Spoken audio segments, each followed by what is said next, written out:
తవ సుప్రభాతం. శరణన్న చాలు కరుణింతువు అవధూత సాయి. ప్రాభాత వేళ మది కోరిక తెలిపినాము. భవకోటి సన్నిభ భవనాశ భాను తేజ.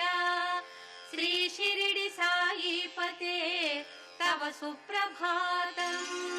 శరణన్న చాలు కరుణింతువు అవధూత సాయి. ప్రాభాత వేళ మది కోరిక తెలిపినాము. భవకోటి సన్నిభ భవనాశ భాను తేజ. శ్రీ షిరిడి సాయిపతే తవ సుప్రభాతం. నీ ఆజ్ఞ కోరినవి శ్రీ సాయి ఆనింగినేలా. ఊహించ మాతరమా నీ వింత లీలా. లేలెమ్ము తెలవారె ఓ దీన బంధు. శ్రీ షిరిడి సాయిపతే తవ సుప్రభాతం. లేలెమ్ము నిదుర సద్గురుదేవ సాయి. మాలోని అహము ఖండన సేయుమయ్యా. నీ భక్త బృందమును పాలించ సమయమాయే. శ్రీ షిరిడి సాయిపతే తవ సుప్రభాతం. మా కష్ట భారములు నీపైన మోపినంత. మటుమాయమే కదా మదిలోని చీకటంతా. లేలెమ్ము నిదుర తెలవారెను సాయి రామా. శ్రీ షిరిడి సాయిపతే తవ సుప్రభాతం. నిన్ను నమ్మినట్టి నిజ భక్తుల కోరికలను అడగకనే తీర్తువని ఇలా నమ్మెనయ్యా. ఈ విశ్వమందు సమతత్వము పెంచుమయ్యా. శ్రీ షిరిడి సాయిపతే తవ సుప్రభాతం. లేలెమ్ము సాయి అవధూత సాయినాథ. నీ చరణ కమల దర్శన భాగ్యమిమ్ము. ఊహించ తరమ సాయీశ్వర నీ యోగమాయా. శ్రీ షిరిడి సాయిపతే తవ సుప్రభాతం. అసమాన రూప రవితేజ యోగి రాజా. సద్భక్తులంత గుడి ముంగిట వేచినారు. నీ దివ్య రూపము చూడగ వేడినారు. శ్రీ షిరిడి సాయిపతే తవ సుప్రభాతం. నీ వచనామృత ధారలయందు మునిగి తరింతుము సాయి దయ చూపబోయి. కను తెరచీలగాంచు ఓ కమల నయన. శ్రీ షిరిడి సాయిపతే తవ సుప్రభాతం. మా భక్తలోక సంరక్షక సాయినాథ. లేలెమ్ము నిదుర ఇలగాంచుము శ్రీ దత్తనాథ. నీ దివ్య దర్శన భాగ్యము యోగమోయి. శ్రీ షిరిడి సాయిపతే తవ సుప్రభాతం. మా భక్తలోక సంరక్షక సాయినాథ. లేలెమ్ము నిదుర ఇలగాంచుము శ్రీ దత్తనాథ. నీ దివ్య దర్శన భాగ్యము యోగమోయి. శ్రీ షిరిడి సాయిపతే తవ సుప్రభాతం.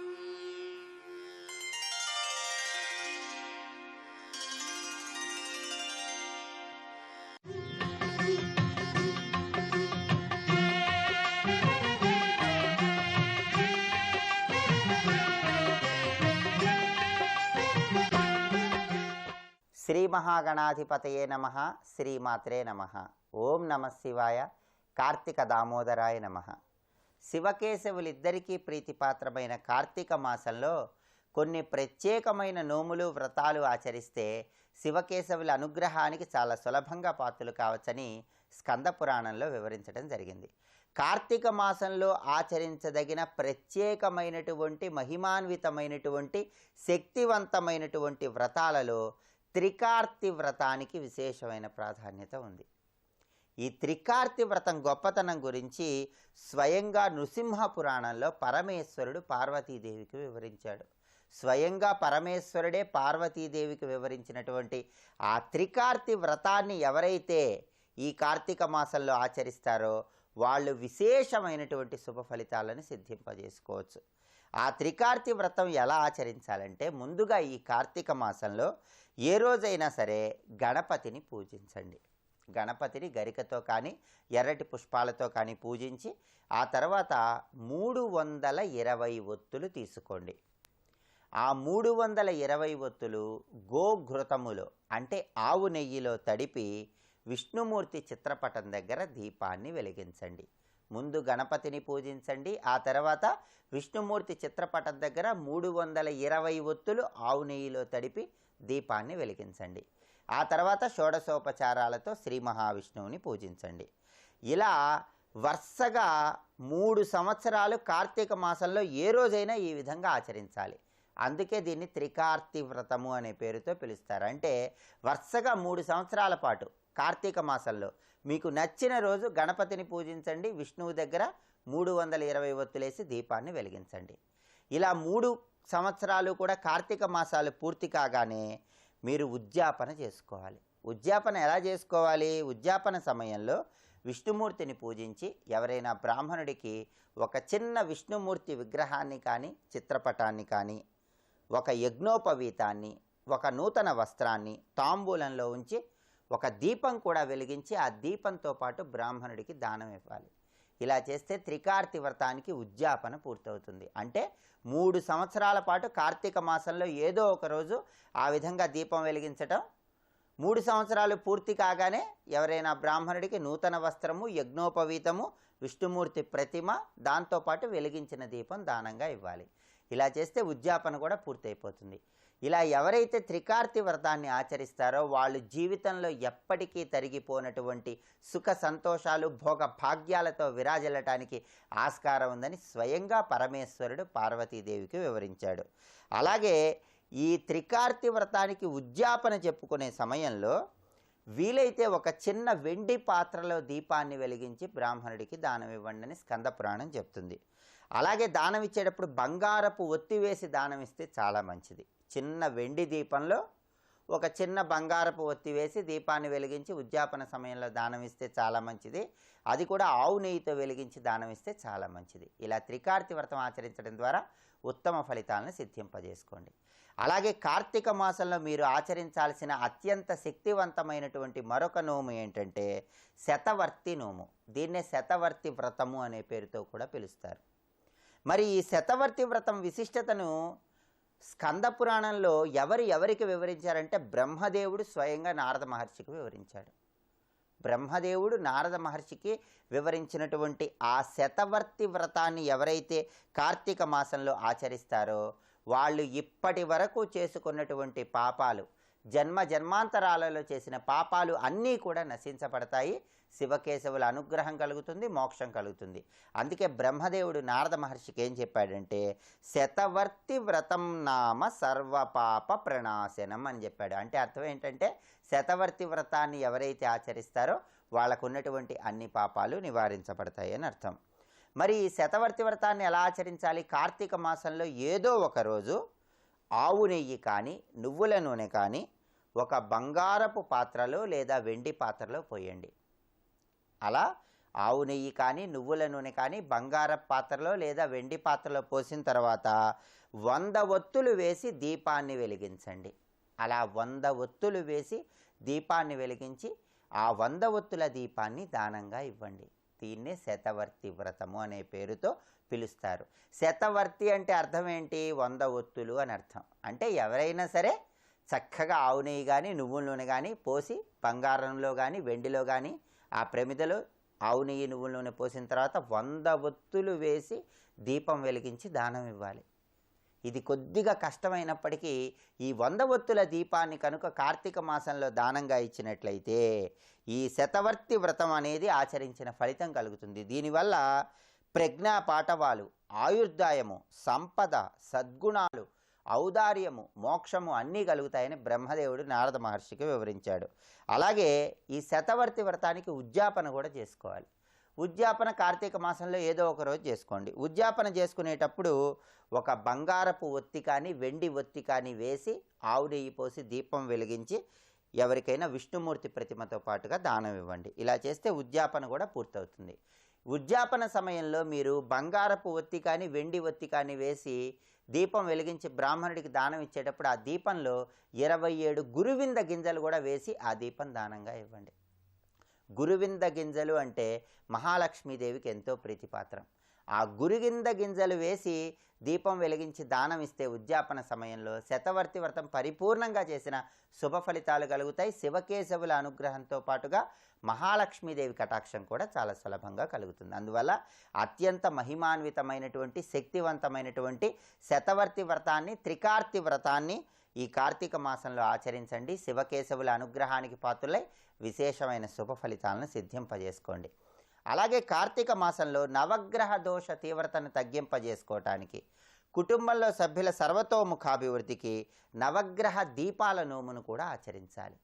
ఈ నవగ్రహ దీపాల నోమును ఎలా ఆచరించాలంటే, మీరు శివాలయానికి వెళ్ళి గణపతిని దర్శనం చేసుకొని ఆ తర్వాత శివ దర్శనం చేసుకొని శివలింగానికి దర్శనం తర్వాత శివలింగం దగ్గర సమీపంలో కొంచెం దూరంలో నవధాన్యాలను ఉంచండి. నవధాన్యాలను కొద్ది కొద్దిగా ఉంచి వాటి మీద 9 ప్రమిదలు ఉంచండి. ఆ 9 ప్రమిదల్లో కూడా 9 దీపాలు వెలిగించండి. ఓం నమ శివాయ అని జపించుకోండి. ఈ 9 దీపాలు కూడా ఎవరైనా బ్రాహ్మణుడికి దానంగా ఇవ్వండి. అంటే నవగ్రహ దీపాల నోమును ఆచరించే వాళ్ళు ఎవరైనా సరే శివాలయ ప్రాంగణంలో 9 చోట్ల నవధాన్యాలు కుప్పలాగా పోయాలి. అలా 9 చోట్ల నవధాన్యాలు కుప్పలాగా పోసిన తర్వాత ఆ నవధాన్యాల కుప్పల మీద 9 కుప్పల మీద 9 దీపాలు పెట్టాలి. ఆ 9 దీపాలు వెలిగించిన తర్వాత అంటే ఒక్కొక్క ధాన్యపు కుప్ప మీద ఒక్కొక్క ప్రమిదలో దీపాన్ని వెలిగించాలి. అలా 9 ధాన్యపు కుప్పల మీద 9 నవధాన్యాల కుప్పల మీద 9 ప్రమిదల్లో దీపాలు వెలిగించిన తర్వాత ఆ 9 ప్రమిద దీపాలు కూడా ఎవరికైనా దానం ఇవ్వాలి. ఇలా దానం ఇస్తే ఆ 9 ప్రమిద దీపాలు కూడా నవగ్రహాలకు సంకేతం. మీకు జాతక చక్రంలో ఎటువంటి నవగ్రహ దోషాలు ఉన్నా సరే ఆ నవగ్రహ దోష తీవ్రతను తగ్గింపజేసుకోవటానికి ఈ నవగ్రహ దీపాలను విశేషంగా సహకరిస్తుంది.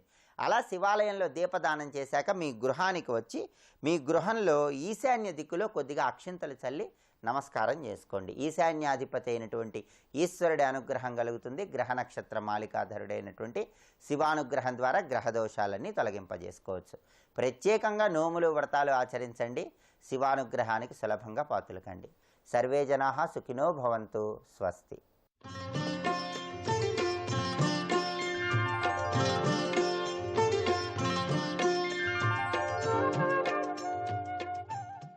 మన యొక్క సాంప్రదాయంలో చెప్పారు. అయితే ఇప్పుడున్న సమాజంలో మగపిల్లవాడంటే ఆ కట్నం రూపంలోనో లేకపోతే వాడేదో అధికుడు ఆడపిల్ల కన్నా అని చెప్పేసి ఒక భావన ఏర్పడింది. అది మహా తప్పు, మహాపాపం. మగవాడికి ఆడపిల్లకు ఏ తేడా లేదు. మగవాడు ఏంటో అంటే ఈ ఆబ్దిక శ్రాద్ధ కర్మాలు చేయడానికి తండ్రి రుణం తీర్చుకోవడానికి ఒక అర్హత ఉంది. కానీ అది చేసేటప్పుడు అతనికి సహకరించాలంటే భార్య ఉండాల్సిందే. అంతేగాని ఈ మగపిల్లవాడు ఎక్కువ ఆడపిల్ల తక్కువ అన్నది ఎక్కడా లేదు. ఈ ఆడపిల్ల ఏదైతే ఏ ఇంటికైతే కోడలుగా వెళ్తుందో ఆ ఇంట్లో పితృయజ్ఞం చేసేటప్పుడు ఆ ఒక తన భర్తకు తన సహకారం లేకపోతే అతను ఏమీ చేయలేడు. అందుగురించి ఏంటంటే ఈ పితృరుణం తీర్చుకోవడానికి మనకు ఒక కొడుకు కావాలంటారు. అంతేగాని ఈ మగపిల్లవాడికి ఏదో గొప్ప అర్హతలున్నాయి, కొమ్ములున్నాయి, ఆడపిల్లకు లేవనేది అనుకునే వాళ్ళకు మాత్రం అజ్ఞానులు, మహాపాపం కూడా. ఎందుకంటే ఆ తల్లి లేకపోతే నాకు జన్మ లేదు, తండ్రి ఒకటితో జన్మ రాదు. అది ప్రకృతి విరుద్ధమైన పనులు అవన్నీ కూడా.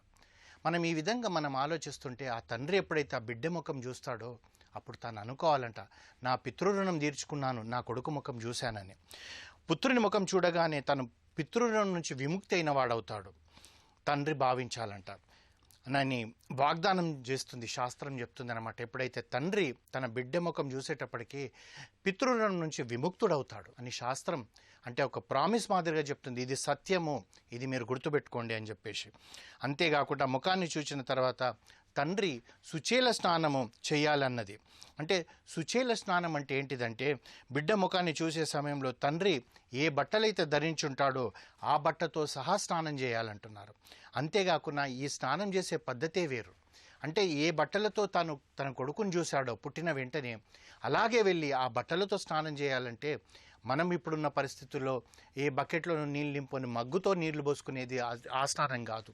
ఎప్పుడైతే తాను ఏం చేయాలంటే, అంటే ఇప్పుడు వీలుందా లేదా అనేది కాకుండా మనకు వేదం చెప్పింది మనం నేర్చుకోవాలి కనుక ఆ కొడుకు అయితే ఆ ముఖం చూసిన తర్వాత ఏ వస్త్రాలు తన వంటిపైన ఉన్నాయో ఆ వస్త్రాలతో సహా తాను ఒక నది దగ్గరికి వెళ్ళడము, ఒక చెరువు దగ్గరికి వెళ్ళడము, ఒక బావి దగ్గరికి వెళ్ళడము, ఎక్కడైతే సహజంగా నీళ్లు ఉన్న దగ్గర, అంతేగాని బకెట్లో నుంచి మగ్గుతో తలపైన పోసుకోవడం కాదు. ఆ నీళ్ళల్లో వెళ్ళి ఎగిరి ఒక దుమికి స్నానం చేయాలన్నారు. అంటే ఒక చెరువు ఉన్నదనుకోండి, చెరువు పక్కన ఒడ్డున ఒక 2 ఫీట్ల పైన 3 ఫీట్ల పైన నుంచి ఆ నీళ్ళలోకి దుంకాలి. దుంకేటప్పుడు ఏమవుతుందంటే ఈ నీళ్లు పైకి చిమ్ముతాయి. ఈ పైకి చిమ్మేటప్పటికి ఏమవుతుందంటే ఈ నీళ్లు పైకి చిన్న నీళ్లు ఆ పృథ్వీలోకంలో ఉన్న పితృలకు తగులుతుందంట. తగిలి నేను రుణం తీర్చుకుంటున్నాను, నాకు కొడుకు పుట్టాడని చెప్తున్నట్టుగా శాస్త్రం మనకు చెప్తుంది. అయితే మరి జలాశయాల్లో ఎగిరి దుమికి ఎందుకు స్నానం చేయాలంటే, ఎగిరి దుమికితేనే జలబిందువులు పైకి చిమ్ముతాయి. అలా పైకి ఎగిసిన జలబిందువుల ద్వారా పైనున్న పితృదేవతలు మీ రుణాన్ని తీర్చుకుంటున్నాను అనే సంకేతాన్ని తెలుపుతాయంట. మెల్లగా జలాశయాలలో మనం దిగితే నీళ్లు పైకి చిమ్మవు కదా, అందుగురించే నీళ్ళల్లో దుమకాలి. అంతేగాని ఇంటికి వచ్చి ఈ బాత్రూంలో మనము మగ్గుతో బకెట్లో నుంచి స్నానం చేయకూడదు. మరి ఇప్పుడు అవకాశం ఉందా లేదా అంటే, అవకాశం ఉన్న దగ్గర చేయడం మాత్రం దాని యొక్క వైశిష్టం ఉంది. మనము ఆ యొక్క వేదాలను ఏదైతే బ్రహ్మయజ్ఞం అనుకుంటున్నామో మనం దాన్ని రుణం తీర్చుకున్న వాళ్ళు అవుతాం. ఎందుకంటే మనకు వేదాలే చెప్తున్నాయి, మనకు వేదమే దారి చూపెడుతుంది. అయితే మరి అలా ఉన్నప్పుడు మరి తల్లి రుణం ఎలా తీర్చుకుంటాం? తల్లి అప్పుడు తాను ఏం చేస్తుందంటే, శిశువు జన్మించిన వేళ విశేషాలను బట్టి దోషాలు ఇవన్నీ మనం చూస్తుంటాం. జాతకరిత్న జాతరిష్టాలు, మంచి క్షణాన పుట్టాడా లేదా, ఈ శాంతి ఇవన్నీ కూడా తండ్రి చేయిస్తుంటాడు. అయితే తండ్రి ఏమో జాతకర్మ సంస్కారాన్ని నిర్వహిస్తే తర్వాత తల్లి ఏం చేస్తుందంట, ఒక బంగారు పాత్రలో నీరు కానీ లేదా బంగారు బిళ్ళతో ఉన్న ఒక గిన్నెలో నీళ్లు కానీ తన యొక్క కుడి స్తనాన్ని తాను ఆ నీళ్లతో తుడిచి తన బిడ్డకు పాలిస్తుందంట. అంటే చూడండి మనకు వేదం ఎన్ని రకాలుగా చెప్తుంది. కుడి స్తనంతో తల్లి ఇచ్చేటప్పటికీ తన రక్తాన్ని ఒక పాల రూపంగా తీసుకొచ్చి నీకు మొట్టమొదటిసారిగా ఆకలి అవుతుంటే ఆ బిడ్డకు కడుపు నింపుతుందంట. అంటే మనము పుట్టడము మన గొప్పతనం కాదు, పెరగడము మన గొప్పతనం కాదు, మనం జీవించడం మన గొప్పతనం కాదు.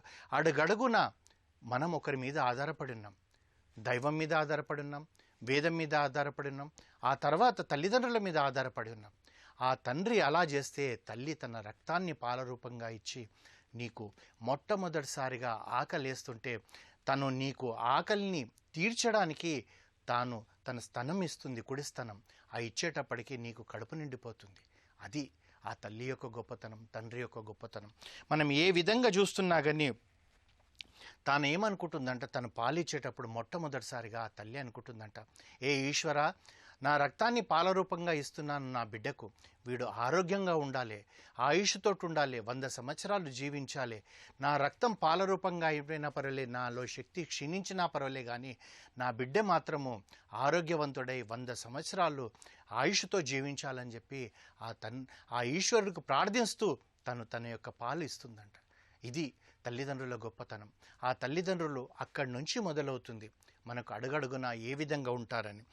గర్భాధానం మొదలుకొని తర్వాత సీమంతము, జాతకర్మ, నామకరణ సంస్కారాలన్నీ తల్లిదండ్రులు చేస్తున్నారు. మనం ఏమనుకుంటున్నాము, అక్కడ మన అమ్మకు చేస్తున్నారు అనుకుంటున్నాము. కాదు, మన గర్భంలో పడ్డప్పటి నుంచి ఆ తర్వాత నువ్వు అన్నీ అంటే పుట్టిన వెంటనే జాతకర్మ చేయించడము, తల్లికి సీమంతం చేయించడం, ఇవన్నీ లౌకికంగా మనం అమ్మకు చేస్తున్నట్టుగా ఉంది. కానీ కడుపులో ఉన్న ఆ బిడ్డకు శాంతి కొరకు చేస్తున్నామని, ఏ యొక్క దృష్టిలోపం ఉండకూడదని చెప్పేసి, ఎలాంటి లేకుండా ఆరోగ్యవంతుడైన కొడుకు పుట్టాలని చెప్పేసి ఈ తల్లిదండ్రులు ఆ విధంగా చేస్తున్నారు.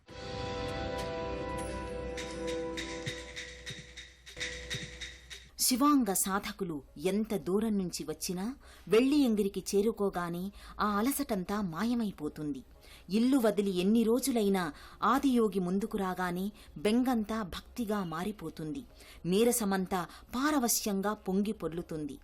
ఆకాశమంతటి ఆదియోగిని చూస్తే చాలు అన్నీ సమసిపోయి సమస్త శుభాలు జరుగుతాయి.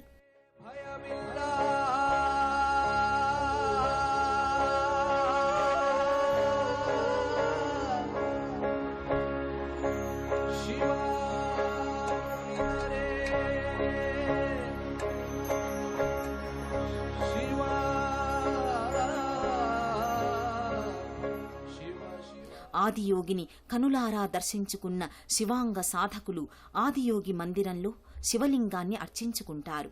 గురు పూర్ణిమ రోజున శివుడు యోగశాస్త్రాన్ని ఆయన శిష్యులైన సప్తఋషులకు అందించారు. 7 విగ్రహాలకు గురు ప్రణామాలు చేసి ధ్యానమగ్నులవుతారు. శివాంగ సాధకులు ఆ ఆదియోగిని కనులారా చూస్తూ తమ మది నిండా ఆ శివరూపాన్ని నింపుకుంటారు. చంద్రుణ్ణి శిగలో అలంకరించుకున్న శివమూర్తిని చంద్రశేఖర నమో నమః అని స్మరించుకుంటారు. నాగులను ఆభరణాలుగా ధరించిన యోగీశ్వరుణ్ణి నాగభూషణ నమో నమో అని భక్తిగా స్తుతిస్తారు. నుదిటిపై నేత్రాన్ని చూసి త్రినేత్రాయ నమో నమో అని ప్రణామాలర్పిస్తారు. రుద్రాక్షలు ధరించిన ఆదియోగిని రుద్రాయ భద్రాయ నమో నమో అని తమ గుండెగుడిలో అర్చించుకుంటారు. ఆది లయకారుని త్రిశూలాలకు మొక్కి శివాంశను సంతృప్తిపరుస్తారు. శివాంగ సాధకుల భక్తి తత్పరతకు మెచ్చి వారిపై ఆదియోగి అర్ధనిమీలిత నేత్రుడై అనుగ్రహాన్ని ప్రసరిస్తాడు.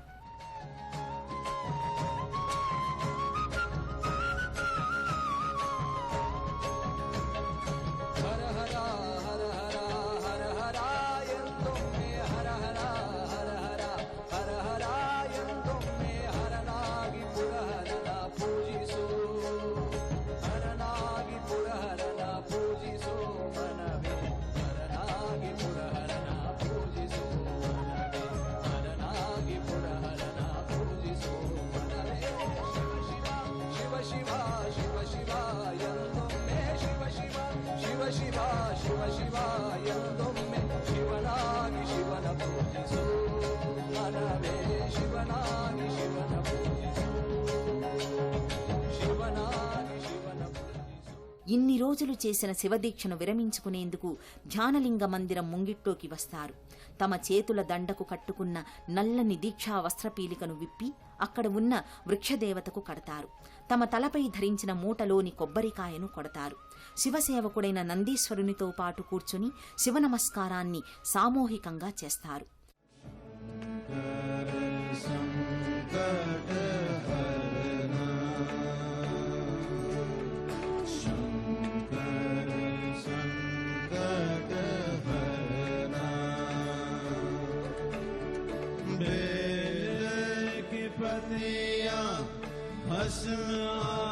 धतूरा बेल की पत्तियां भस्म धतूरा शिव जी के मन को लुभाए। ओ भोले बाबा शिव जी के मन को लुभाए। शंकर संकट हरना शंकर संकट हरना शिव कैलाशों के वासी जलीधारों के राजा शंकर संकट हरना संकट हरना। ओ भोले बाबा शिव कैलाशों के वासी जलीधारों के राजा। ஒரு மனிதன் மக்கள் வளரணும்னா நன்மையாக வாழணும்னா சும்மா சாப்பிட்டு வாழ்றதில்லை, நன்மையாக வாழணும்னா ஒரு சக்தியான சூழ்நிலை அவனுக்கு தேவை. சமூகத்தில் இந்த அடிப்படை உருவாக்காம நாம் வேறு என்ன பண்ணாலும் எல்லாமே போல போய்டும். பொருளாதாரம் மட்டும் பண்ணால் சாப்பிட்டு எதுக்கிட்டா சாப்பிட்டோன்னு புரியாது. இப்போ அமெரிக்காலெல்லாம் அவருக்கு இப்படி தான் ஆயிடுச்சு. மேற்கத்திய நாட்டில் நல்லா சாப்பிட்டுக்கிறாங்க, எதுக்குடா சாப்பிட்றேன் எதுக்குடா இருக்கிறேன்னு புரியல. இல்லாத பிரச்சனை வருது மனத்தில். என்னத்துக்குன்னா எதுக்கு இருக்கிறேன்னு நோக்கம் இல்லாத வாழ்க்கையா போகுது. எப்போ வெறி மாதிரி சுத்த சூழ்நிலை தீ பிடிச்ச மாதிரி இருக்குது சக்தியா. இப்போ வேற விஷயம், அது வாழ்க்கை தன்மையே ஒரு விதமான தன்மையாக இருக்கும். இந்த மாதிரி உருவாக்கணுன்றதுக்காக தான் வீதி வீதிக்கு ஊருக்கு எல்லா கோயில் கட்டி கட்டி கட்டி போனாங்க. சும்மா யாரோ அகங்காரத்துக்காக கட்டல கோயிலை. இது கட்டினது மக்கள் நன்மைக்கு. எப்பவுமே ஒரு உறுதியான ஒரு இடம் இருக்கணும். என்னமே நடந்தாலும் அவன் நன்மை தேடுற மாதிரி ஒரு உறுதியான இடம் எப்பவுமே இருக்கணும் மனிதனுக்குன்னு உருவாக்குனாங்க. கோயில் வந்து போனாலும் மலை போகாது. நமக்கு ஒரு பெரிய கோயில் மாதிரி ஒரு மலை இங்கே இருக்குது, பிரமாதமான கோயில் தானாவே. தென் கைலாயம்ன்றது இதுக்கு நாம் ஒரு சக்தி மூலமாக நாம் உபயோகப்படுத்துறதுக்கு ஒரு வாய்ப்பு இருக்குது. இவ்வளோ பெரிய சக்தி நம்ம கையில் இருக்கிறப்போ அது ఉపయోగపడుతున్నను என்னுடைய నోకం. శివాంగ సాధకులు తమ దీక్షలో భాగంగా సర్వేభ్యో మంత్రాన్ని ప్రతిరోజు పఠించినట్లుగానే ఈ వెళ్లియంగిరి క్షేత్రానికి వచ్చి కూడా పఠిస్తారు. ఓం సర్వేభ్యో దేవేభ్యో నమః. పవిత్ర దివ్యజీవులందరికీ మేము నమస్కరిస్తున్నాము. ఓం పంచభూతాయ నమః. ఈ పంచభూతాలకు నమస్కరిస్తున్నాము. ఓం శ్రీ సద్గురవే నమః. సద్గురువుకు నమస్కరిస్తున్నాము. ఓం శ్రీ పృథ్వీయై నమః. భూమాతకు నమస్కరిస్తున్నాము. ఓం ఆది యోగీశ్వరాయ నమః. యోగాకు మూలమైన వారికి నమస్కరిస్తున్నాము. ఓం ఓం ఓం. నాదోపాసన యాదేవ బ్రహ్మ విష్ణు మహేశ్వరః భవంత్యుపాసితా నూనం యస్మాదేతే తదాత్మకాః. బ్రహ్మ విష్ణు మహేశ్వరులైన త్రిమూర్తులు నాదస్వరూపులు. శంకర నాద శరీరాపర అని కవులు గాయకులు గానం చేస్తారు. అందుకే ఆ త్రిమూర్తులు నాదము చేతనే ఉపాసించబడతారని సంగీత రత్నాకరం అనే గ్రంథం తెలుపుతోంది. ఈ శివాంగ సాధన గురించిన మరికొన్ని వివరాలు రేపు తెలుసుకుందాం.